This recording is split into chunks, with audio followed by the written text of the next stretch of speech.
Hello, everyone. Good evening from Kurdistan, and good morning if you are with us in other parts of the world. Um, Here we meet again for another Saturday night webinar sessions organized by Megamind Plus Academy. As you know, Megamind Plus Academy works in uh, three fields: the field of education, training, and consultancy.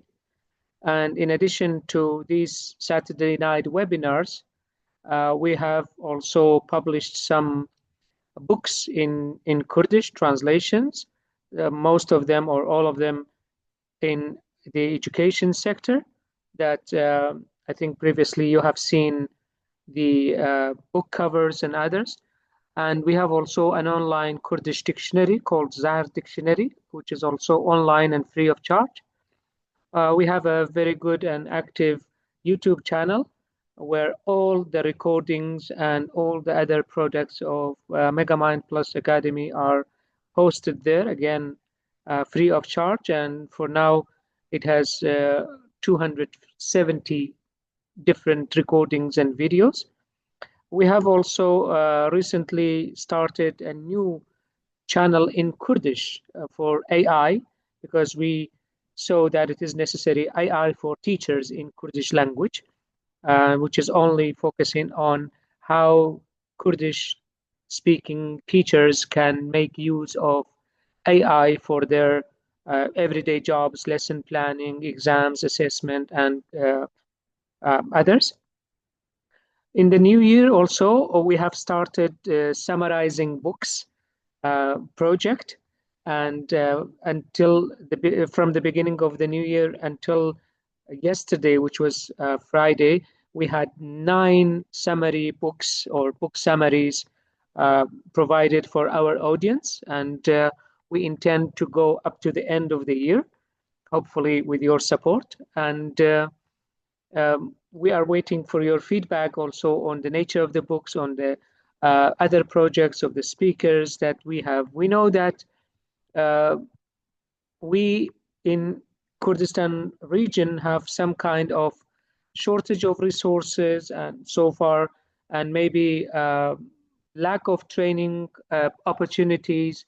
So we as Megamind Plus Academy, we want to work as a platform in order to invite scholars from different parts of the world, from different disciplines and expertise, for our esteemed audience to uh, benefit from their experience and expertise. All our webinars are recorded fully, with it, including the discussions, and later on will be uh, posted and will be published in our YouTube channel for people who missed some part or who did not have chance to go through with us online when in real time, as we say. We know that today, unfortunately, we are facing some shortcut power cuts also. So there might be some problems for our people to join. So no worries, we will be recording hopefully everything again like previous ones, and we will be posting it soon. You know that this Saturday night webinars is an ongoing project by Megamind Plus Academy, and tonight's webinar is number 125. So imagine the effort behind the screens and the organizing committee and the volunteering team that have exerted into making this webinars possible. And with your support, we will be also continuing our endeavor in order to provide the best opportunity for learning and for enhancing teachers' skills and audience skills in different aspects and different respects. Uh, we know that AI is playing a crucial role in our lives in general and the life of educators and teachers in particular. And that's why we focus most of our events lately and recently on how AI can be integrated into our job as teaching as a profession, researchers, and even for our daily lives. Last week, we had another event about how AI can be utilized in educational institutions, talking about the challenges and the opportunities that it provides. Tonight, also, we will have a very special webinar with a special speaker talking about the role of AI in English language learning and how can it help in developing the policies that are related to this one. Uh, we are fortunate to have a specialized person tonight with us. Her name is Zimketha Mpantheni from American University in Sulaimaniyah. She is the director of academic programs. She will be talking about AI in English language learning and policy development. Uh, Zimketha has a BA in International Studies in South Africa, and then she has got her MA in Applied Linguistics and TESOL in University of Portsmouth.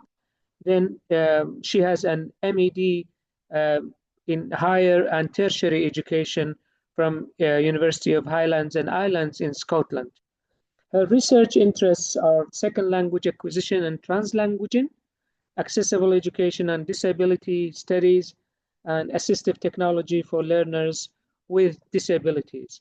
We had the chance also to be working together in that TESOL International Conference, where she has also talked about intercultural competence and the integration of cultural aspects into teaching, where she has also delivered a very interesting part of in that panel. Zimketha, thank you very much. I know maybe you have a very busy schedule at American University of Iraq-Sulaimani. Being the director of academic preparatory program, I know how tiresome is that and what kind of responsibilities it takes. But thank you for allocating some of your time for our audience to be talking today to us. Now it is 9:09 with me, so I will time your part for 50 to 60 minutes, and then we will be having a Q&A session after that, or the audience will have chance to participate, to contribute by asking questions or adding comments, either through the chat box in this Zoom or raising their hands, and we will be opening mics for them. I know your session would be kind of interactive, so you will have a chance also to ask or to pose questions where the audience can also share their responses through the chat, or we can again open mics for them.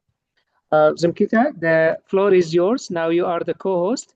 I will be with you all throughout the Zoom in case there was a problem or there was a question that needs our help. Now it's your time. The floor is yours. Thank you so much, Dr. Hemdad. I really appreciate your kind words and allowing me to share our experiences and knowledge regarding AI and education. So I also want to welcome everybody that's on here today. I hope we have a great session. As Dr. Hemdad had said, there's a lot of interaction, and that's what I would like us to focus on, because I think through us discussing certain parts and certain topics, you will realize that we are facing similar issues rather than be isolated. So I do encourage everybody to participate or at least to give us your feedback as we're going along through today's presentation. So I'm going to share my screen with you right now.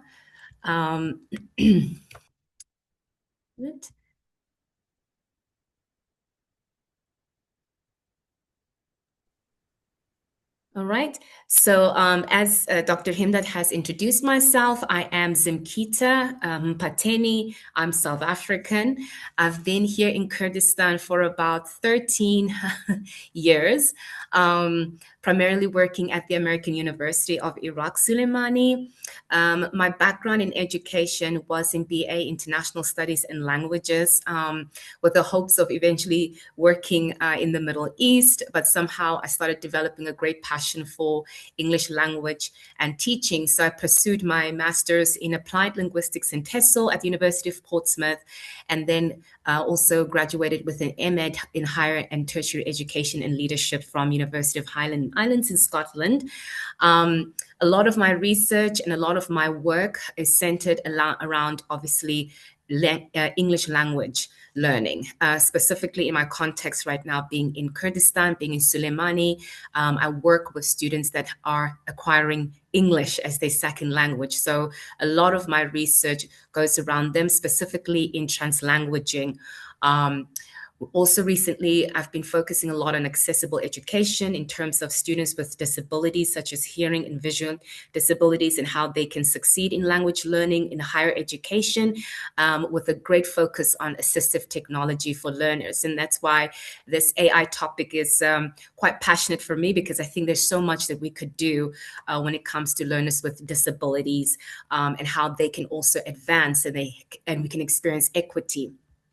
So in today's workshop, my entire workshop is split up into a couple of sessions. We're going to start off with just certain misconceptions that we have heard or maybe have experienced when it comes to AI in the classroom or in our institutions. Then we're going to have a discussion where we can share our own knowledge as well as our experiences regarding AI in the classroom within our university settings, and as well as policies. Then we're going to look at how AI actually benefits the students, because it does, and also how it benefits us as teachers or educators. How can we also use AI to improve ourselves, or at least to enjoy our teaching without the burdens of administrative work?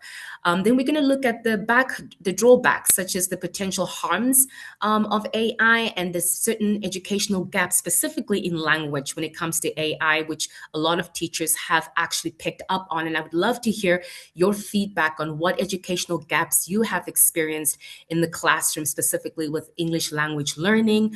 And then looking at policy building and institutional guidance. And I think that is a very crucial role that all institutions around the world are currently focusing on. How can we make sure that students use AI to support learning and not rob them from their learning experience? And then we're going to look at synthesis, of course, and Q&A discussions towards the end.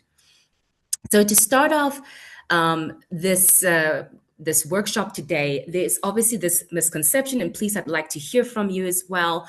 The biggest misconception we have is that AI tools will eliminate the need for human instructors. That obviously is not true, and it won't be true for forever, because AI does not have the human touch. In fact, AI is a tool that will help teachers, not replace them. They will support in student-teacher relationship, such as cultural nuances and emotional intelligence. So those things are irreplaceable, because AI cannot, of course, understand context at some times, or even as they say, the meaning behind certain things. So teachers will always be needed in the classroom. And please let me know whether you are agreeing or disagreeing with it. The other misconception that we've come across is that AI has genuine comprehension and communicative intent. It does not. And a lot of times we have actually seen this happen with students, that AI, specifically in language learning, does not have genuine comprehension. AI can only give you what you give it. So if you have a very limited understanding of certain things and you're trying to find information about it in AI, it can only go as far as what you want it or what your capabilities of it. Beyond that, it cannot. So it really relies a lot on the human first. So AI processes patterns and statistical relationship, but it does lack understanding and, most importantly, intentionality that comes in with context. So sometimes it may produce grammatically correct language, but contextually it might be very inappropriate. And we have discovered this a lot with our students when we tell them, please do not use AI for your work, especially written work or for your projects. And then students use them. And of course, when they submit their work, the first thing we realize that, wait a minute, but this information kind of is got nothing to do with the core objective of the project. And the students obviously don't understand how we caught it, but we can catch it regardless whether the grammar is very good or whether it mimics A2 or A3, an A1 or A2 learner, but we do pick up that it cannot pick up on context. So that is one of the drawbacks of AI. The other misconception we have with AI is that any use of AI tools constitutes cheating. Not necessarily. And I think this is a very big part that's currently in big discussions among our department, as well as we're busy drawing up our policies regarding AI, is that we need to be very open and honest to students and even to ourselves that AI will be here, will always be here. Our students are younger than us. They are faster than us when it comes to technology and its nuances, and they will use it. The line that we have to form is, when is it okay to use it and when it's not?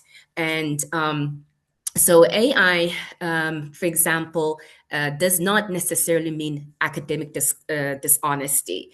It can help students a lot with generating ideas, for example, but it may not be the ultimate tool for helping students to put the entire project together. So this is where a lot of the times we need to be honest with our policies and very transparent as to how students can use it. I would like to hear from the audience whether you are sharing any similar, have experienced any of these similar misconceptions and how they have played into your day-to-day teaching or in the classroom. If anybody has any points to share, I would really appreciate that. Yes, you can write in the chat box, or if you want to raise your hand, we will open the mic for you if somebody wants to talk. But I agree with you, Zimi, if I might call you. I know your friends call you Zimi. So, Yes. so we are friends. And I agree with you that there are misconceptions, and there is, so far, to the best of our knowledge, no specific regulation of how to use AI in academic work or in assignments. Whenever there is a kind of involvement with the use of AI, they consider it cheating still. They don't Yeah. do it, which is wrong. As you said, it is coming, it is there, it's not going anywhere. So we have to regulate it, actually, not to ban it, not to Absolutely. prevent it. Yeah. Exactly. A lot of the times that we've discovered is that, students are very happy to use AI outside the classroom. And we say, okay, fine, you don't have an idea, go explore, use AI. But when you come into the class, you have the idea, but the production work needs to be your own. And that's where we then block the AI and say, you've got the idea, now we want you to actually produce something on your own. And that has actually kind of been helpful for students at times. But as you said, Dr. Hamdad, that it needs to be well regulated and well understood between teachers and the students. Okay, so I'm going to continue with the PowerPoint. So there's a discussion that I kind of wanted us all to be engaged in, which is which misconceptions have we encountered most among our colleagues or students, and can you think of any additional ones regarding AI that you have encountered within the classroom, or if you are an administrator in the education sector, which misconceptions have you come across? So I'm going to give us about maybe 2 minutes to discuss this together.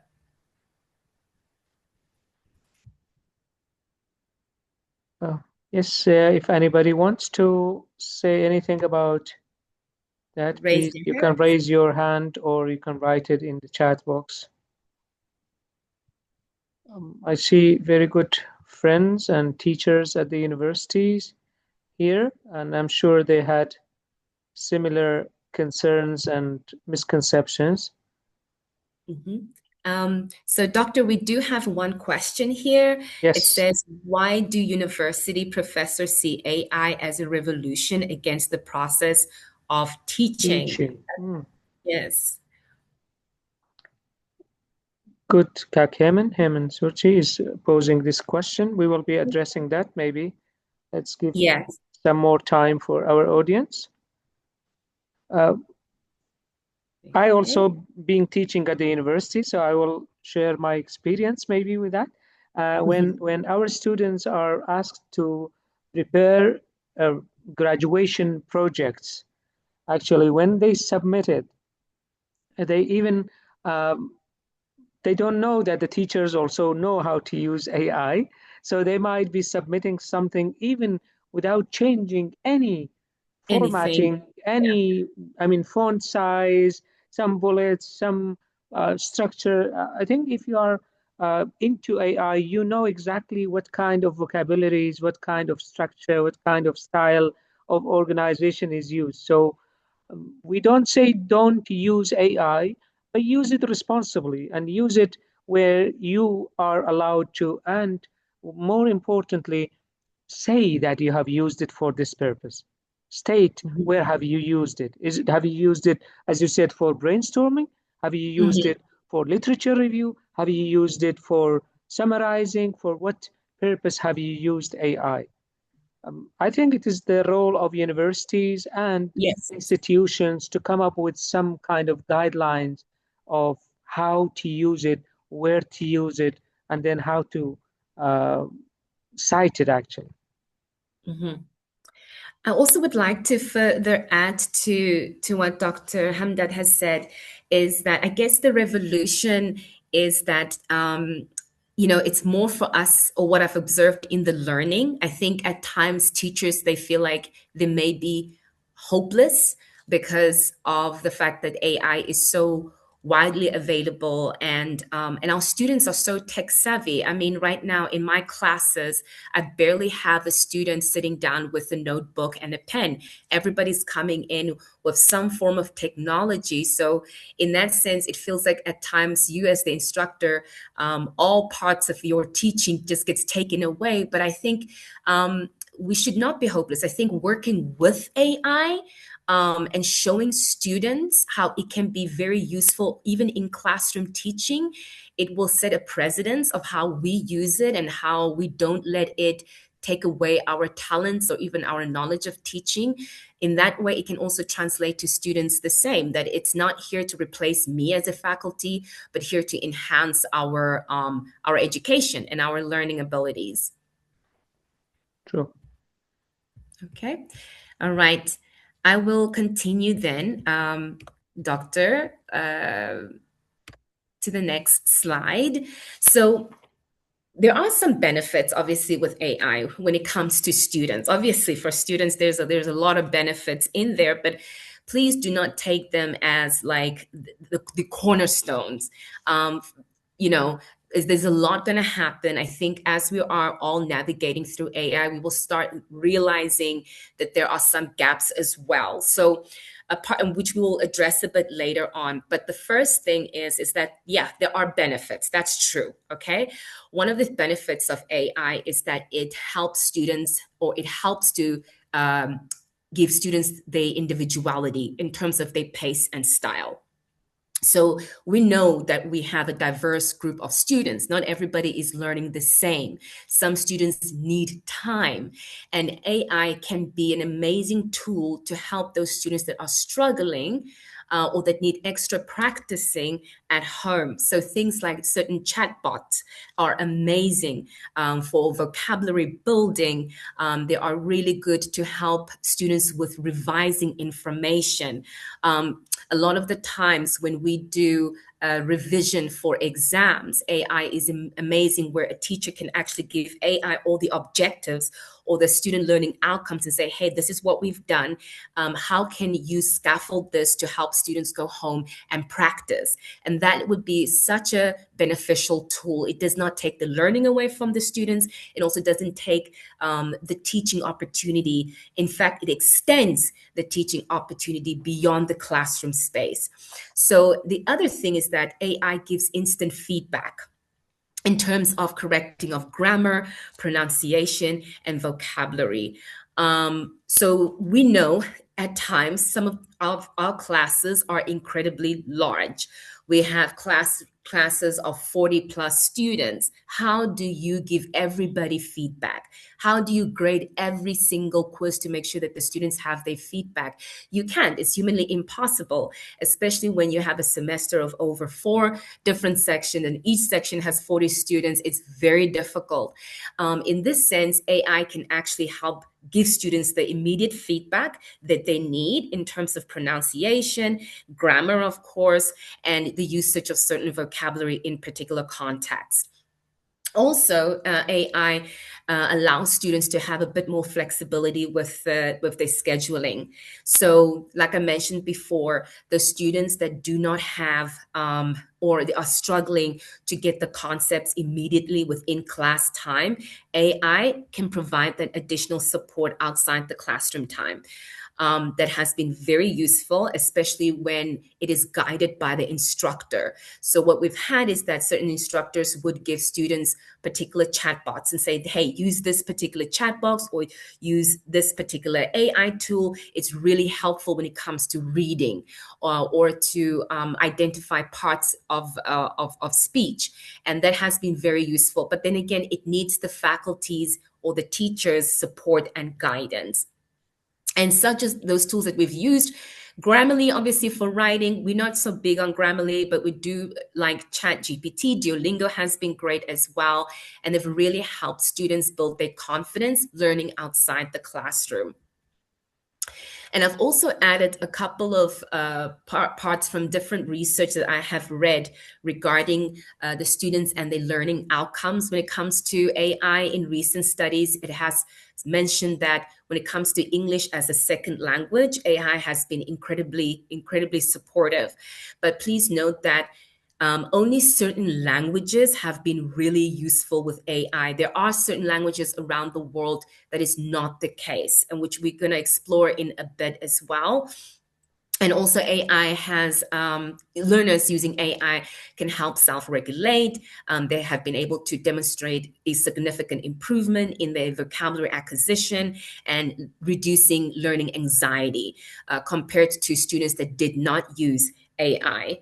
Also, there's been a study that showed that a systematic review that confirms that AI enables learners to progress at individual pace, as I've mentioned before, which improves learning efficiency and supporting lifelong learning goals. So in that sense, AI here, I don't see it's taking away from teaching. I see it as a tool that extends teaching beyond the classroom, beyond the teacher's ability, because we do not have the time to sit with each student, especially if we have, overflowing numbers of students per section. Time becomes the issue at that point. And please let me know if you are agreeing or disagreeing with any of this research. I'd love to hear from you. And of course, this is a lot closer to my heart, is accessibility and inclusive education. We do have cases of students that are hearing impaired as well as visually impaired. And the most adequate and available tools that we've used have been AI, especially with text to speech for our deaf students, speech recognition, removing barriers for those learners. And this is not only for work that students do outside the classroom, it is real-time work. So teachers nowadays, what they do is they use AI to basically caption as they are talking. So they have the PowerPoint slide open. The students obviously that can see, that's amazing, but they also have caption. For the students that are visually impaired, what they do is they just record the lectures, or if they have imagery, they have an AI to describe the images that are on the screen that they cannot see. And we've seen this as a huge game changer. I see this as potentially a way for allowing learners with disabilities to advance and to reduce the current rate of dropouts when it comes to learners with certain disabilities. It also helps us to understand how technology can expand when it comes to making sure that all students have access to education, especially higher education within the context of Iraq or Kurdistan. It also reduces the anxiety when it comes to learners with disability. It helps them build confidence. Recently, we just graduated from our program a girl who is deaf, and when she started, she was incredibly nervous just because of the fact that her speech hadn't formed as or hadn't developed as well as her peers. But her using AI outside of class or during class time, it actually has helped build her speech a whole lot better. She was able to participate even in presentations in class, which is just something that she would never do.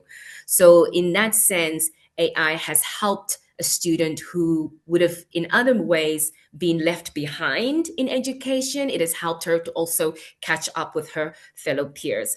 And of course, the biggest thing is equity when it comes to resources, which we're going to touch in a minute when it comes to accessibility. Okay, I just wanted to know from the audience today when it comes to disabilities and equity and accessibility. Given the current context in Kurdistan, if we look at our higher education, we do not see a lot of learners with disability, especially when it comes to visual disability. How do we think that AI can make this happen? How can AI make space or an opportunity for these learners to also be part of higher education? And that's just a question I'm posing to everybody in the audience.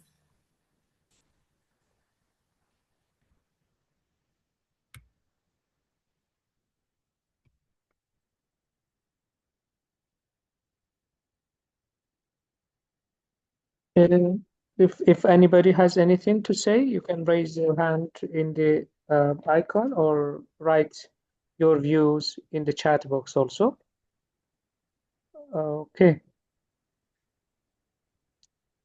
I cannot pick up. I can't see if anybody has raised their hands. No, I will see it if possible, but nobody has raised his or her hand yet. Okay. All right. Okay. Okay.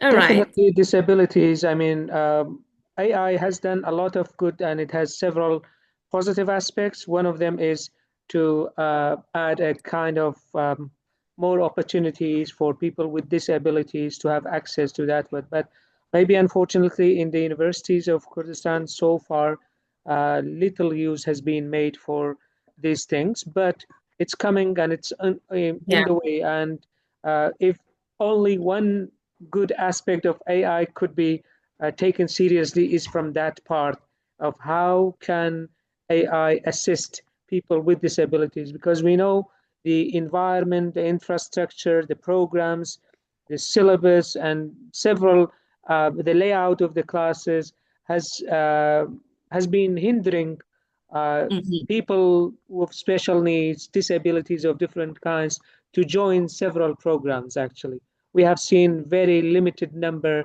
of people with disabilities, but with the advent of AI, with the integration of technology, as you had also one of the assistive technologies, Mhm. this will be more and more hopefully in the near future. Absolutely. And I think the more I always believe in putting pressure on.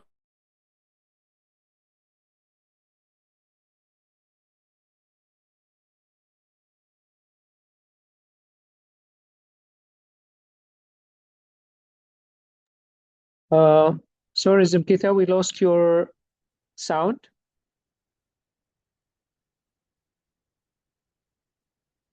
Uh, are you with us? We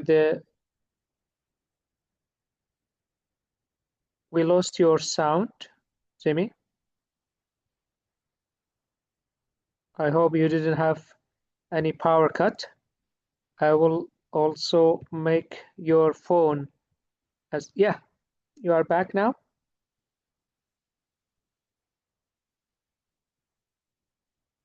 Zimketha?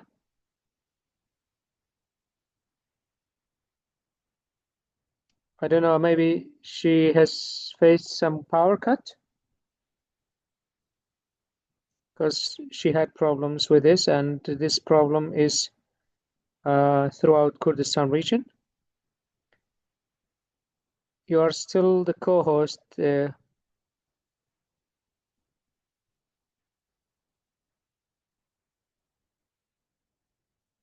good. Until she joins back, if you have anything related to AI and how can it assist uh, English language learning or people with special needs, you can write it or you can raise your hand to talk. Thank you. Miriam has written, of course, good to use AI for deaf and the blind. And Dr. Salam is probably using reading apps for those with visual disability. This is a very good chance also for people to use it. Uh,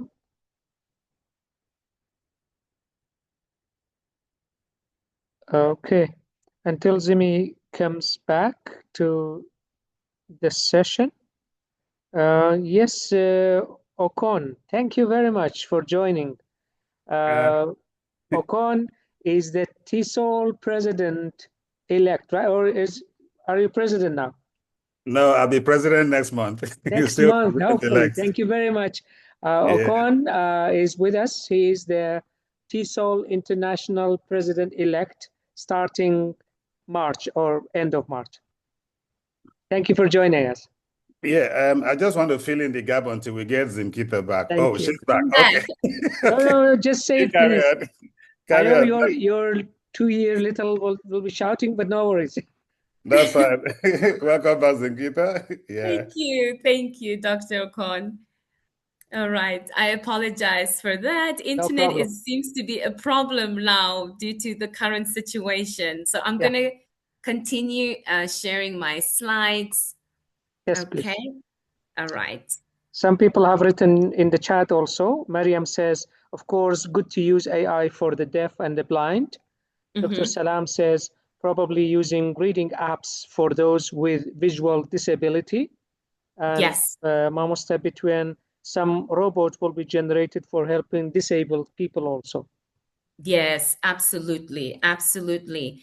And what an amazing breakthrough in humanity is to allow all students to be able to be in higher education, and I think that would be a great benefit for this region. I want to continue just moving on to the benefits of AI for teachers, because I had spoken about students and how it can help them.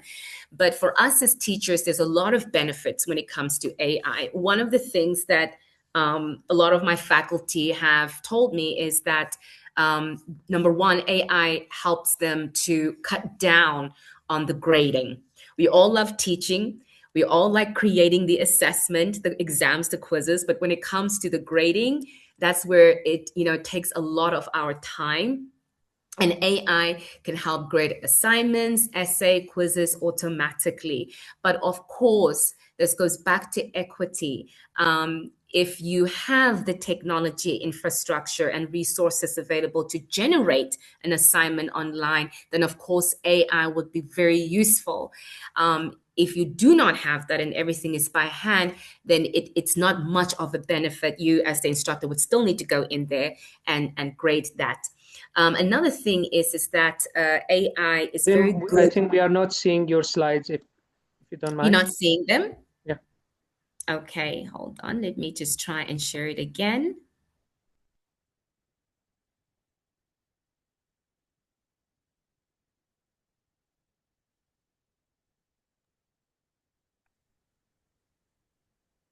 Yes, it's back now. But it's back now. Okay. All right. So I was talking about the benefits of AI when it comes to teachers, and mostly it's just focused on administrative burden, reducing the grading, reducing all of that paperwork. Then AI can be a benefit to teachers. But this also depends a lot whether the institution or even the department is very supportive of implementing AI tools when it comes to grading and assignments and so forth. If the institution is not very supportive, or if it's only the one teacher, it does not mean it can reduce the amount of work, because at times, a lot of the times, some of our assessments are still done in hand. We do not have those resources to do them completely online with an AI tool. So that is something that the institution needs to look into and invest, whether that could be a benefit for all teachers. Another good thing with AI is that it's very good with analytics in terms of classroom performance and common errors. Sometimes we have an assessment and we realize that students are doing poorly in that assessment, but we may not have the time to really go in and see exactly what our students struggling with. And AI can actually help. If you upload a couple of those assessments, it can basically highlight what are the things students are actually struggling with, which is very, very useful for teachers. After an assessment, you want to go back with meaningful feedback. It can also help you with your pacing of your teaching. Are my students ready to move on to the next objective? If they're all doing poorly in this one objective, this means I have to repeat. I need to go back into my teaching before moving on. And AI can be really good because it helps save time and helps to get the exact statistics and analytics for you. And of course, it is very good for time saving, especially for higher order pedagogical work for students, for teachers, and for student interaction. AI is also great in making lesson planning.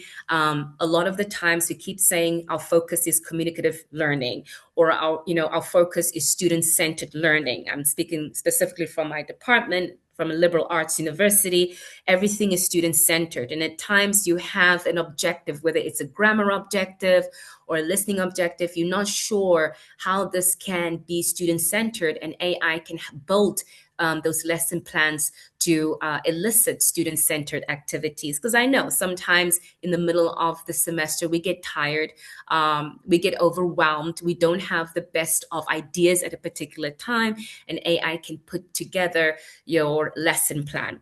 And apart even from a lesson plan, it can even put together the lesson plan plus the worksheets attached to that lesson plan. Plus, if you have very good AI program on your laptop or installed as software, it can even give you very good PowerPoint slides as well. So this really helps to reduce the burden of having to create so many things, and it helps you focus on the teaching rather than all of this administrative duties.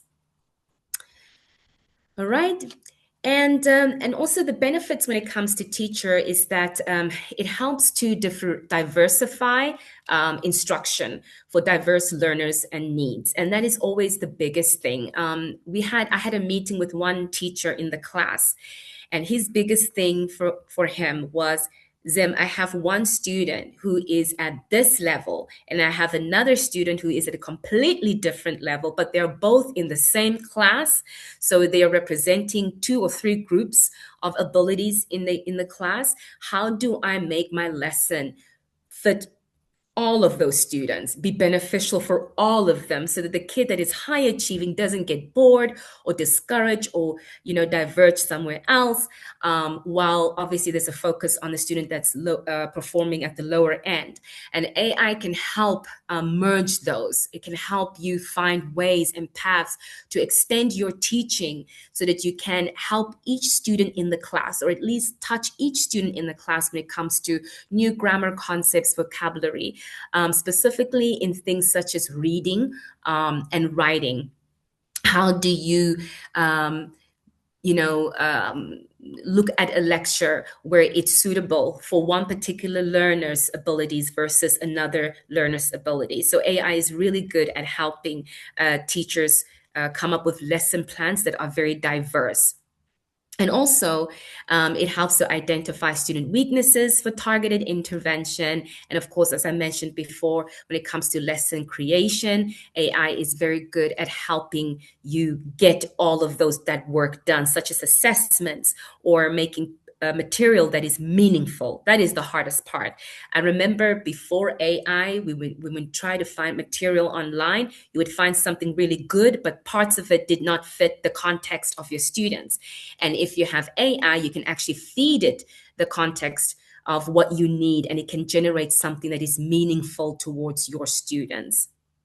So in those ways, AI can be very beneficial. And I just want to go back to the idea that it's not taking away from the teaching at all. It's not replacing the instructor. In fact, it's enhancing the instructor in order to have classrooms that are meaningful, classrooms where the objectives are really well defined and executed. And of course, relying on feedback, whether the instructor needs to continue with the next objective or needs to go back and revisit if most of the students did not get or achieve the outcome. Okay. If anybody wants to share their opinion, you're more than welcome to do so.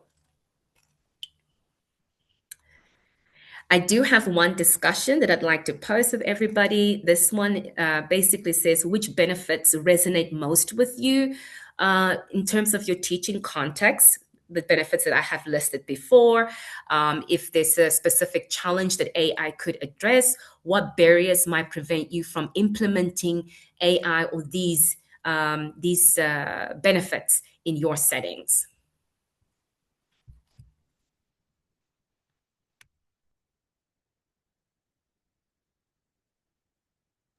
The audience can raise their hand or write in the chat if you want to say something.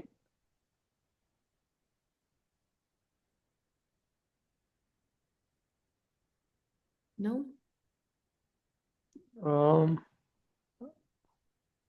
I don't know. Tonight, there's little contribution from the audience, but it's okay. We can go on, and at any point of time, if you had anything to say, please say what you have. Yeah. Okay. Thank you. So I'm assuming, I just wanted to know, is anybody actually using AI right now in the current teaching context or no? Just write yes or no in the chat box. Sure, they are using it. Yes, we have Mr. Bitwen who said yes, he is using AI. Yeah, good. Yes. But I'm double checking. Okay, for sure. Fatima also. Okon also says yes to create lesson materials. So Dr. Okon, when you create the lesson materials, what is the most beneficial part when using AI, and what have you seen has also been a gap when it generates a lesson plan for you?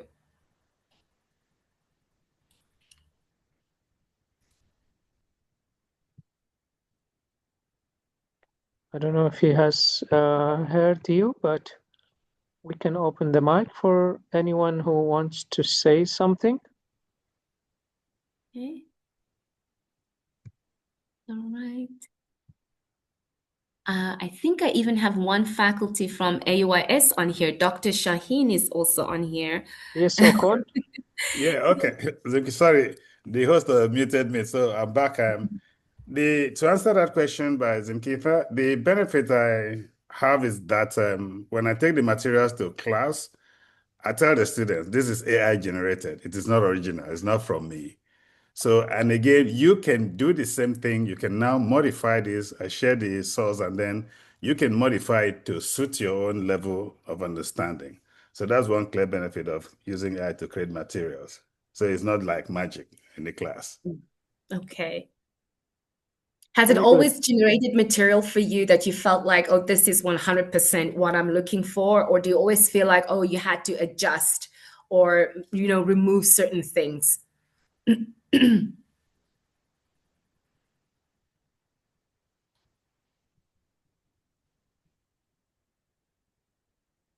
Okay, he says you muted him. Oh, sorry. I will open all. all the participants to be able to do it? Okay, so not always, because I try different tools to be sure of what I'm looking for. So I try not to depend on one particular source. For example, Copilot has been quite helpful. Then sometimes I go to DeepSeek and then I try ChatGPT or Gemini just to be sure that I'm getting the same message from all of them. So then comparing them, I'm able to now put together what I really want to take to class to show my students, whether it's a reading activity or vocabulary activity or whatever it is, or a text. Yeah. Yeah, that is so true. Thank you so much. Thank you, Mr. Okon. Now participants can unmute themselves anytime they want. Mr. Between says, 2 weeks ago, I generated a lesson plan for one of the lesson plans. It was so great to me. And Miriam says, all were benefit, but for me, making planning lessons and assessment or evaluation and generating new ideas. Shaheen says, yes, I use it for my class in my classrooms. Dr. Salam says, I prepared a sample of a passage exercise on cohesive devices and asked AI to give me similar passages for other quizzes. That's good.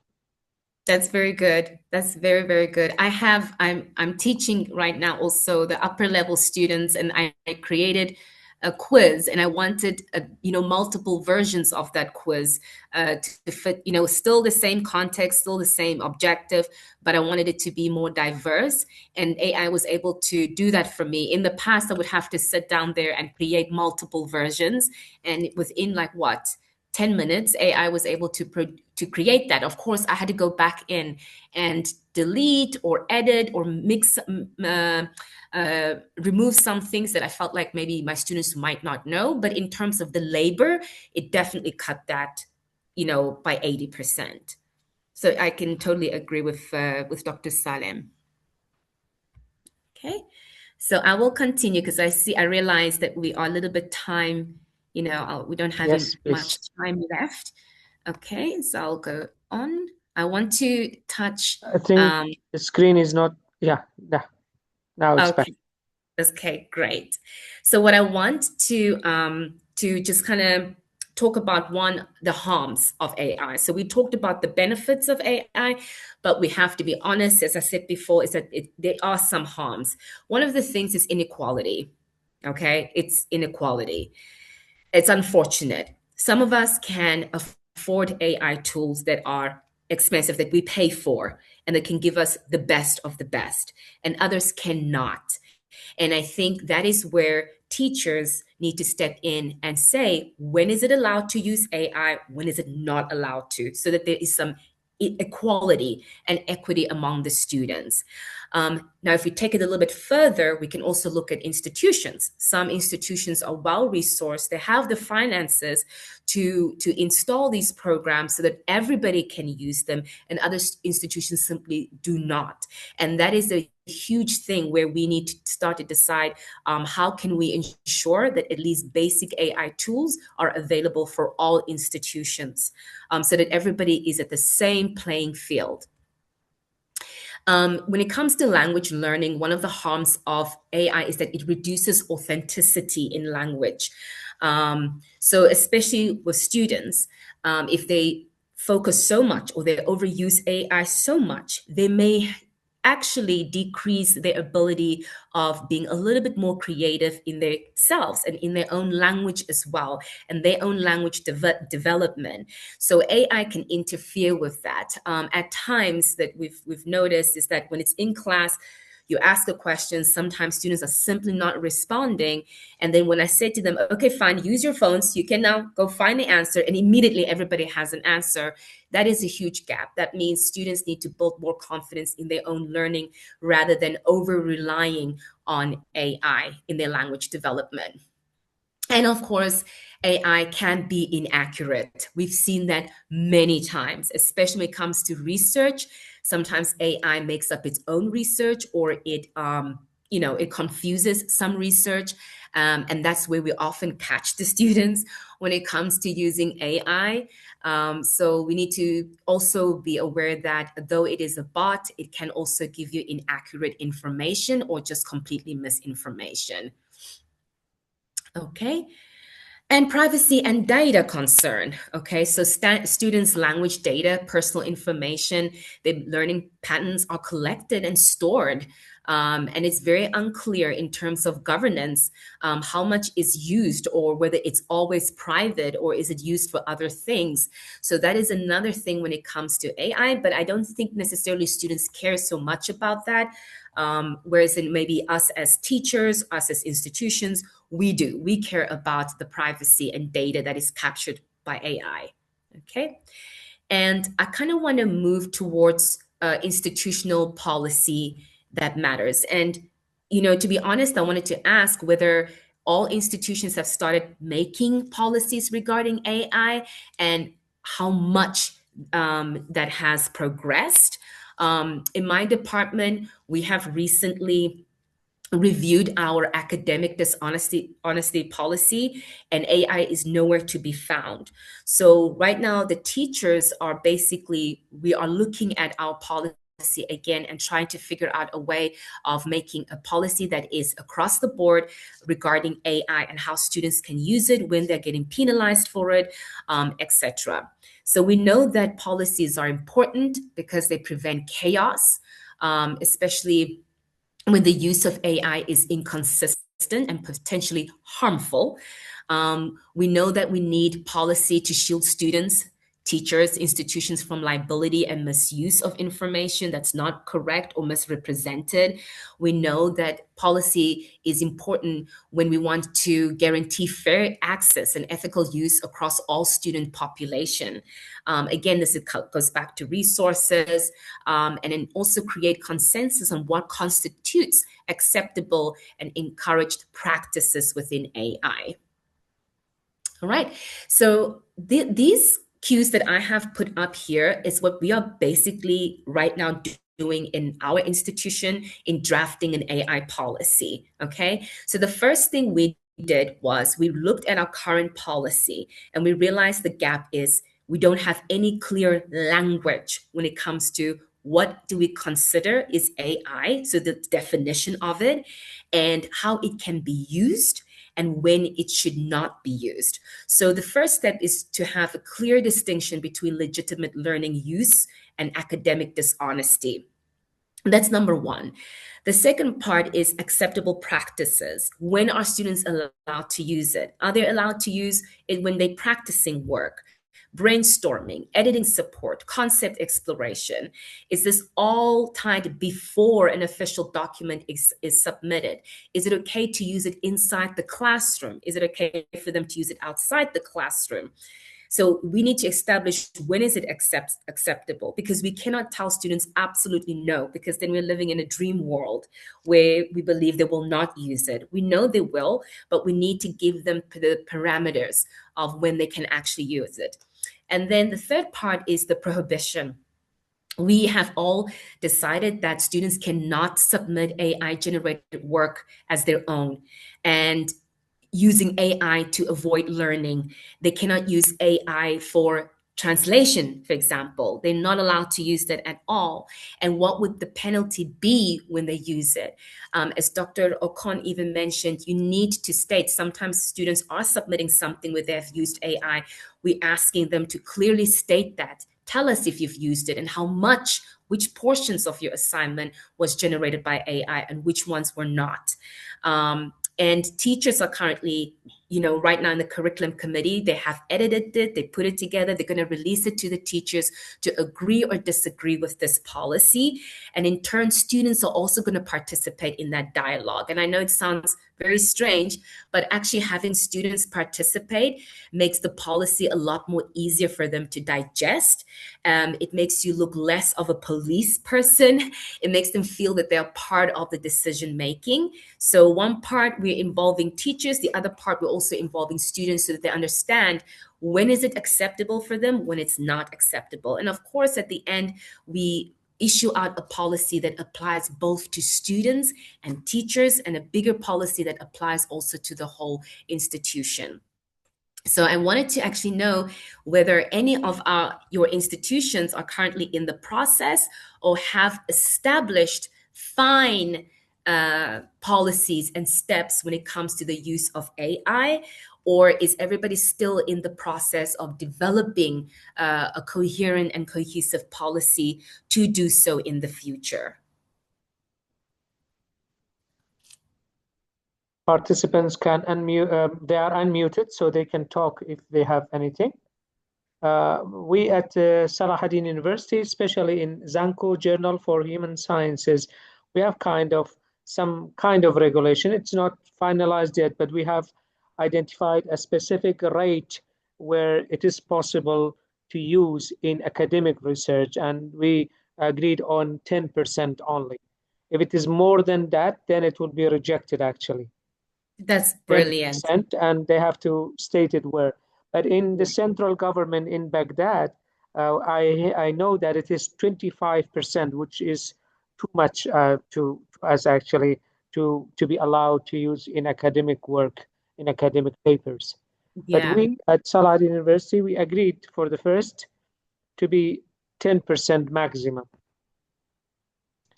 Good. And when have you implemented this policy, Doctor? Since last year, actually, last summer, actually. Oh, that's great. That's brilliant. And students have understood it, and they understand.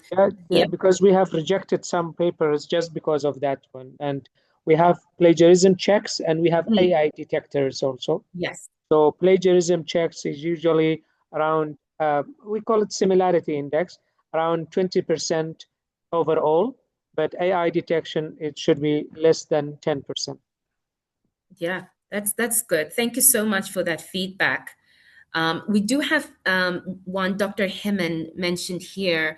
A very good point of AI is removing language barriers for people around the world, because wherever you go, you can communicate to them via AI. That is true. And he also mentioned that this is the era of solving language barriers. Absolutely. I think, it's not becoming a problem anymore to communicate just because of AI and the development of technology around language accessibility. And I have one more comment from Dr. Miriam. Yep. Like plagiarism, we should have something for AI specifically when we take tests. And I agree. Absolutely, I agree. I'll be honest with you. We are in the middle of that as well, because everybody has different thoughts, especially in faculty, and everybody has different understanding of how students should be penalized, or when should something be rejected or be redone. You are totally correct. We need something specifically for AI. And also, since there's no raised hands, now we have to rethink and reconsider our assessment and evaluations also. I know that in one university, one international university in Erbil, I don't want to mention the name because I don't have their permission to say that.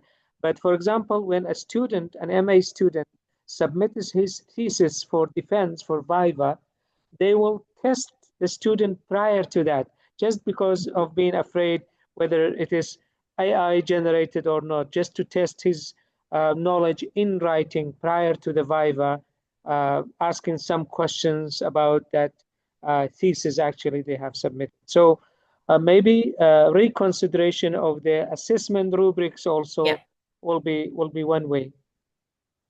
Mm-hmm. That is true. And how testing is done, or even assignments. There would be a lot of, as you said, dissertations or longer essay assignments where students were left to do it on their own back home. Right now, a lot of teachers are not allowing that anymore. A lot of the production work happens in the classroom, so that when students are submitting something, it's actually their own. So there's also been another mechanism of teachers checking in to make sure students are not overusing AI. Okay. All right. That is actually towards the end of my PowerPoint slide. Um, you know, I want to add more things about transparency and disclosure. As I mentioned before, students and teachers must disclose when using AI in their work, both for the faculty. I think for faculty, it's also showing students that it's okay to be honest. There's nothing wrong with being open and transparent. It's when you're not transparent, that's when everything starts to become chaotic. Also, faculty document which tools are recommended and how they can be integrated. And this has been really, really a game changer. Is a lot of our faculty exploring different AI tools that are suitable for language learning, that are actually beneficial for students, because not all of them are.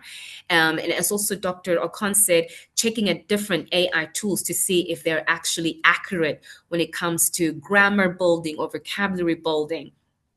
And also providing a standard disclosure or citation format for the institution when it comes to showing us how you have used AI or which parts of your assessments you have used AI.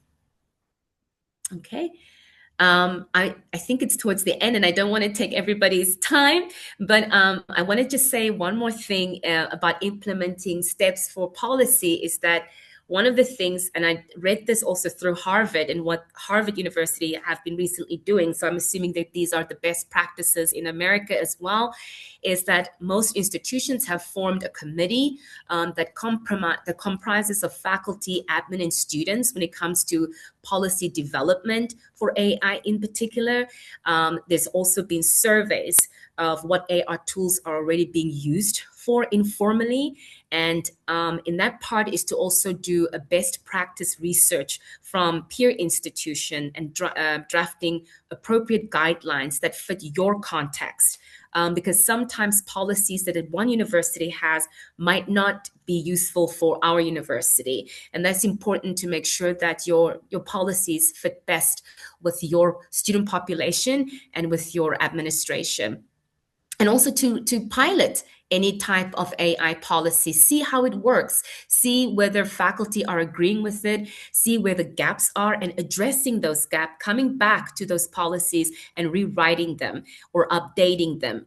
And then most importantly, training both the students and the faculty of how to deal with AI when it comes to academic dishonesty. And I think that should be very clear. A penalty should be clear. How much penalty do we give? And training teachers to understand that or be able to identify the correct penalty and procedure, the same way to train students as well. And of course, constantly monitoring and adapting, reviewing your policies regularly. I'm sure that by next year, there will be more advanced AI tools or ChatGPT will become even more advanced. That means our policies need to match and constantly being reviewed. So that's the end of my presentation. If anyone has a question or a comment, I would be really happy to answer. I want to thank you so much for spending this time with me. I hope it has been insightful. And I'd love to hear from you and to do future collaborations if any arises. Thank you very much for Ms. Zimketha from American University of Iraq-Sulaimani for this very informative session about how AI can benefit language learners and language teachers and for the development of the policies regulating how to use AI. Actually, it was very useful and very enlightening also, and I'm sure that people who were with us today would get benefit from your insights, and those who will see it later on also will benefit from it. We have one question from Between Saber. How can we check our research to get average of AI use? Um, I think we at the journals, academic journals, we have some softwares. We usually Turnitin or Authenticate AI are used, and it comes with AI detectors. But it is an additional feature. Maybe all Turnitin accounts do not have AI detection rates. So these softwares will do actually, and there are official I mean, pro accounts that will do even more. They will specify. If I have answered your question, if not, you can ask the question again if you meant something else. I totally agree with almost all what you have said, Zimi, from that. And one of the harms that you mentioned was accuracy. And I think it is very important that users of AI know that AI is not 100% accurate. You need to double check. And we have at least several versions and several types of AI models. Some of them, we call them supervised, and some of them unsupervised AI models. And the supervised, you will give you sources uh, for the citation, for where they have got that. And we have to be aware also what the concept of hallucination. AIs hallucinate because it is trying to, I mean, look like human behavior, and sometimes human beings are unwilling to say I don't know. So AI does not say I don't know. It will it will try its best to provide you with something, and if it didn't have any access to something, it will create one, and not necessarily true. It will create one, maybe call it hallucination actually. And with the passage of time, all the AI models will have more access to data, and their products would be better and better. And according to the expectations from the people in the field of AI, by 2030, I think there will be very highly competent AI models that can do a lot. If today we are in the age of general AI models, by 2030 we might get to super AIs or Yeah. super intelligent ones. Thank you. Okay, Dr. Lisa, thank you for your time. This was so informative. Looking forward for more webinars like this. Good luck. Thank you. Thank you so much, Mariam and others. Shaheen, like always, you did the best. Shaheen is talking to you. So yes, it was very useful for us also.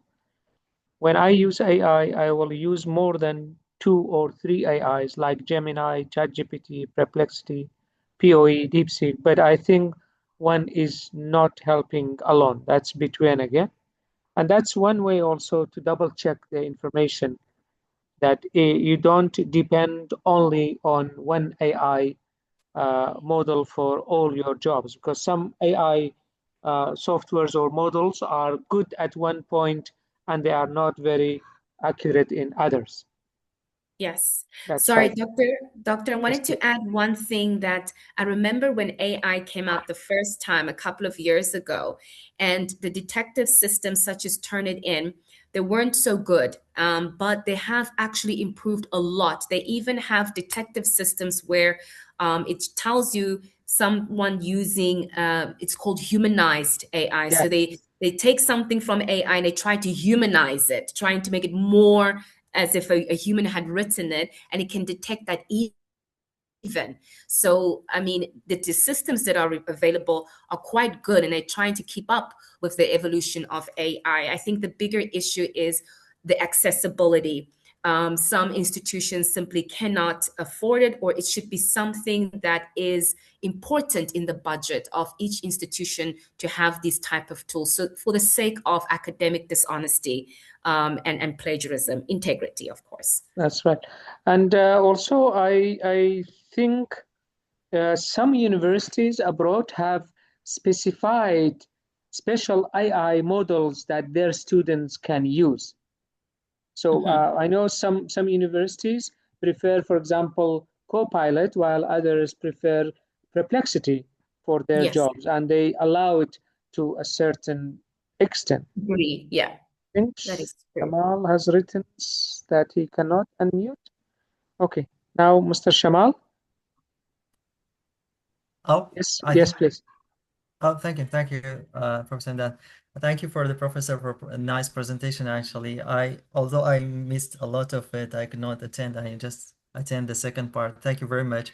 I just wanted to give a very quick comment about using AI. Well, many people reject AI. I personally I don't agree with this one because AI can be used a lot for self-teaching and it's very good in some ways. However, it has some kind of the negative effects that you mentioned earlier. But one point for me is good to mention here because we've got so many academics here. We as teachers or language teachers, we can do something else. Redesign our questions in a very, very creative way. Actually, Yes. the last time I in my teaching at Soren University, I just tested something like this. I asked students to open a cell phone to use whatever they want. The test was open book, but the question is I designed in a way if they use AI directly to answer the question, it will give a false answer. Majority of the questions were like this. So this will tell the students that you can use AI for self-teaching, but you cannot use to give you direct answer of the question because this will kill the creativity. So I suggest teachers to give more time to design their questions when they have, for example, quizzes and assignments and other things. Thank you for thank you, Dr. Imba, for unmuting me. Thank you Thank very much. you, Mr. Shamal. Mr. Shamal has MA in corpus linguistics, and he is doing computational linguistics in United States now. He is doing his PhD, I think, and he is a very knowledgeable person. And he is part of Megamind Plus Academy. Thank you for joining. Thank you, Dr. Maya. Hopefully, in the time, I would love to come back and serve in Megamind Hopefully. Plus. Hopefully, Thank you. in the Thank you. near future. Thank you very Thanks. much. Do you have anything, Zimi, to say about what he said, or because we have another question from the Yes. chat also? Yes, please. Yes. Hi, Mr. Shamal. Thank you so much for joining the session. I 100% agree with you. And we had this conversation as well in our institution, is that we need to be more creative in the way we ask questions, questions that clearly need more authentic answering and something that is very unique to your class or to even the situation.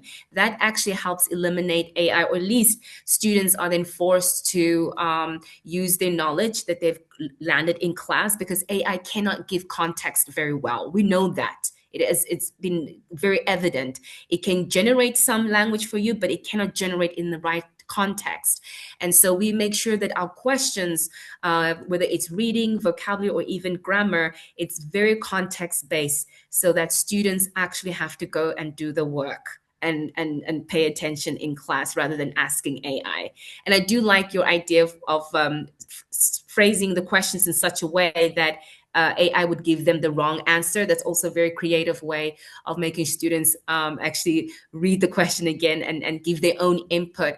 Another thing I want to say and this is something I try to remind students, is that they're so afraid of being wrong.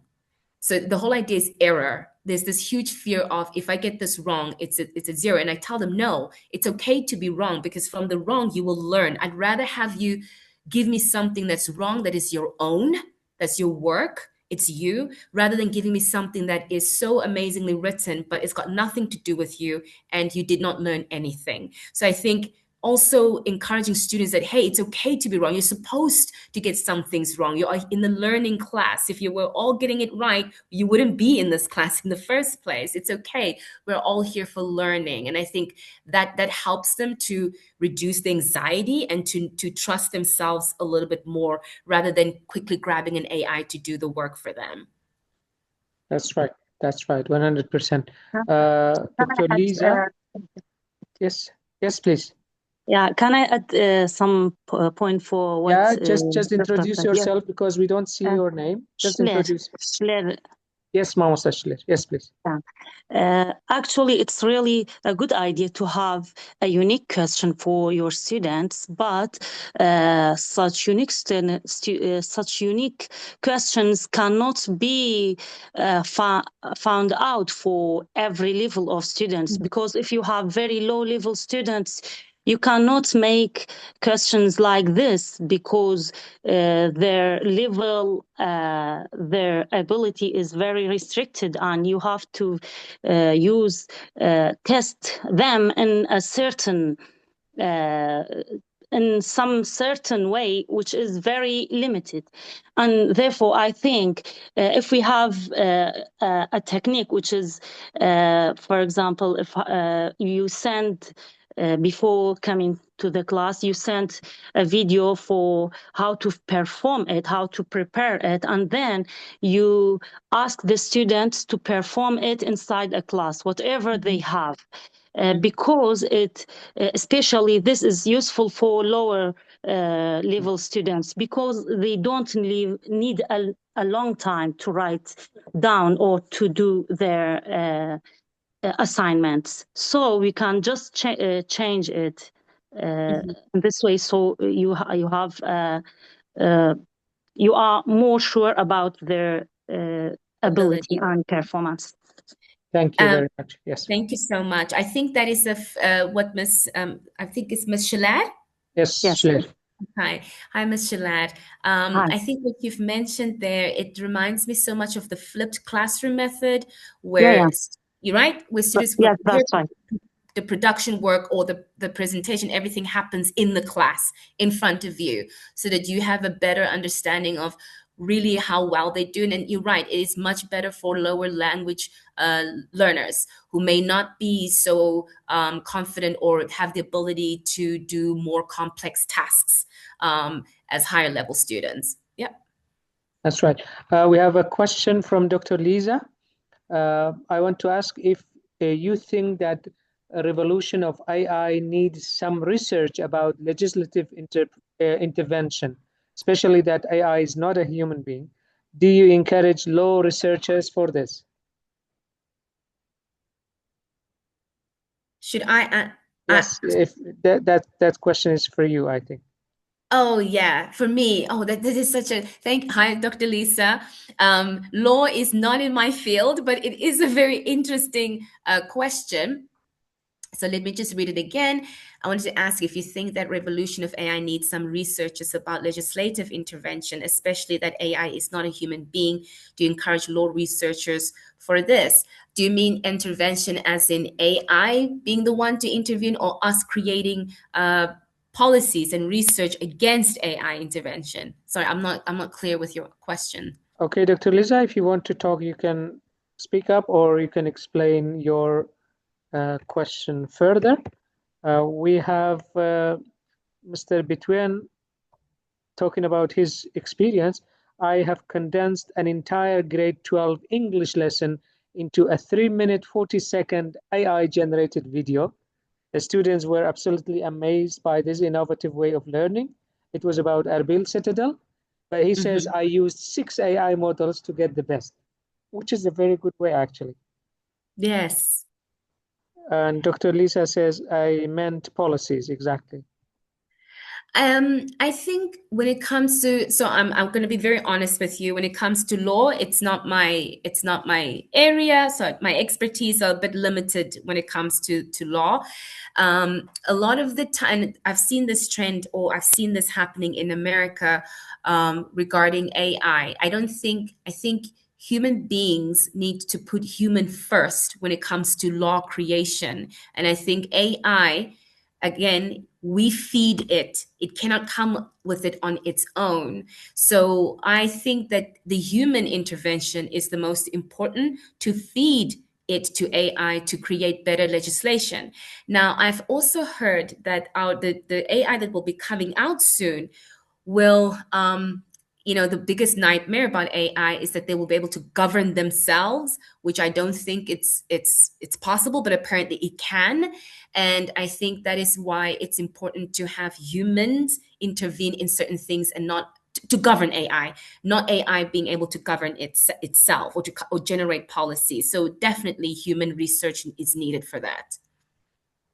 Very good. Okay. I think, Fatima has raised her hand. Yes, you can unmute yourself, but yes, please. asked to unmute. Yes, Fatima. Hello, everyone. Hello, dear Dr. Himdad. Hello. And thank you very much, dear Ms. Zemi, for the beautiful work, for the wonderful presentation. Starting my point from the question that you raised, you said, do you guys use AI in teaching? Before I say yes, as a teacher, I asked my two kids. One of them, like, I asked my daughter, who's like, you know, Ms. Zimi, Nama, she's only 12 years old. Yes. She said, yes, mommy, I'm using it. Yes. And she, you know, what did she say? She said, mommy, that was a very interesting point that I found from her answer. She said, mommy, I'm using it because AI has taken over IQ. See? Yes. That was interesting to me. And also I asked my son, he said that as a student, I wanted to see students' perspectives. It would be nice if we had students' perspectives, I mean, viewpoints in this regard. So I asked my son, and he said, mommy, he's only 7. And he said that, mommy, you know, it's a high technology. I mean, AI is a high technology robot that helps us doing our homework, our assignments. So I think this needs another, these two answers needs another webinar, dear Dr. Himdad. You're right. One is filled with students. I agree with you. I'd love to get the students' perspective. You hit a very good point there.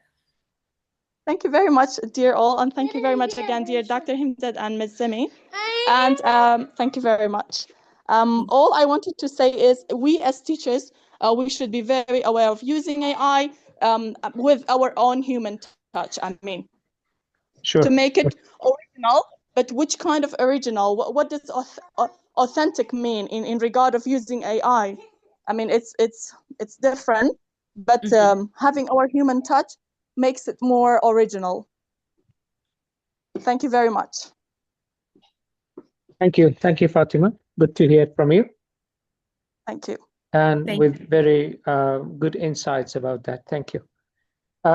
Zimi, do you have anything else to say at the end of our session? Because we have just 1 or 2 minutes. Yes. No, I just wanted to say that I will touch on Miss Fatima's last point that she touched is authenticity. And it's also quite sad, to hear that our kids, even now, they have adapted and embraced AI so much quicker than us. So they're clearly not afraid of it. They also don't have the maturity or life experiences to balance it out. And already at the very tender age, their reliance on AI and technology is a lot higher than us. And I think the authenticity is in the classroom. Everything that you do needs to happen in the classroom with the students as much as possible so that they embrace that experience, because that is the human experience. When they go home, we know most of the times the students, they get caught up, it's work, it's family, they quickly want to do their homework. And the first thing they do is, okay, let me just do AI. So already there, we know it's going to happen. So to help decrease that is to increase students' centered learning in the class. That's where the authenticity happens. That's where the production happens. And our classrooms and our assessments need to be tailored for that. That's why I really like Mr. What's his name? The one who was in America. I kind of missed Shamal. Yes, Mr. Shamal. Having such assessments in the class with the teacher, everything to be done in front of the students, doing it in front of each other, is a guarantee for actual real-time learning. And that also builds confidence that I don't really need to use AI for everything. I can do everything in my class with my teacher. So I think we need to flip everything back and say, less homework and actually try and do everything in, and to not be so quick in introducing technology so fast to kids. Because one of the things that I've noticed, it's not an AI problem, it's more of a technology problem, is that our students cannot write. Their handwritings, I don't know if you've noticed, they cannot, because technology has been introduced for them to type so earlier on. So some of them are struggling with writing in itself. That's right. You know, they cannot write, you know, they and cannot. a very horrible handwriting also, if they can. Yes, if they can, it's horrible too. Yeah. So I think it means that in primary school, how can we make sure? I love the idea of smart boards. I love that, but is it really necessary? It's taking away from the human skill. And I think that needs to be our core, is authenticity and the human touch, the human skill that is needed throughout their entire lives. Sure. Last question from Heman. Do you think that it is important to add a course at universities about AI education so that students can learn how, when, and where to use AI? I think so, especially universities. High schools, no, I want to kind of keep high schools more innocent and more primitive in terms of learning. I think actually AI should be completely decreased in high schools. But university, we understand. We understand that students are bombarded with a lot more work. They're probably going to use it more. Teachers do not have such a close connection with their students as in high school. So because you don't see a professor that often. So I think having a course, the same as an IT course, students can have something of what is AI? How does it fit in our daily lives? How do we use it in our university? How will we use it? And when is it not allowed? So that everybody's clear. That's exactly the type of dialogue and the type of collaboration that we need from students, so that our policies are clear. They understand where they stand with the AI policy, and they can also help themselves not to use it, and to trust in their own judgment as well. That's right. And unfortunately, some universities have already started integrating an AI course into their syllabus and into their programs. One of them is Salahuddin University. Last summer, they have issued an official order that all university students in the first year, they have to study a course called AI and integrated with computer. And some universities have even gone further by opening departments of AI, even though I don't totally agree with having a specialized AI department for as a degree program. Maybe it can be integrated in all disciplines, but some universities have opened AI departments also. But AI course, yes, it has started in some universities. Yeah, I like that. That's forward thinking. That's really good. Good. I think with this, we have to end the session because it's been 1 hour and 33 minutes with this difficult situation that we are all going through. So with the power cut and the issues, hopefully everything would be fine for all. But thank you very much, Zimketha from American University of Iraq-Sulaimani, for this very informative and insightful session. Thank you for all the participants, for your time, for being with us, and for your contribution and questions and insights. Stay with us in the coming weeks. We have prepared several other webinars for you all, and we will be sharing, with your permission, Zimketha, the slides and the recording later on with the participants, so that people who did not have chance to be with us, they will have access to the slides and to the recording. Absolutely. Now, your last word, if you have anything. If not, that's it. Yes, I just want to say thank you so much for all of the participants. I also want to say it is so nice to be on here and to see and hear from people in the education community that I have met, Ms. Fatima, Dr. Hamdad, Dr. Shaheen, and Dr. Okon. It's such a great community, and I think it's these type of conversations that start, and then the next step is for us to go and create, and we need more of these. And I really, really appreciate you for allowing me to come onto your platform, and I wish for us to have more collaborations in the future. So thank you so much. Thank you very much. Thank you. With this, we are going to end the session with your permission. Thank you very much, and have a good rest of the night. Thank you. Thank you.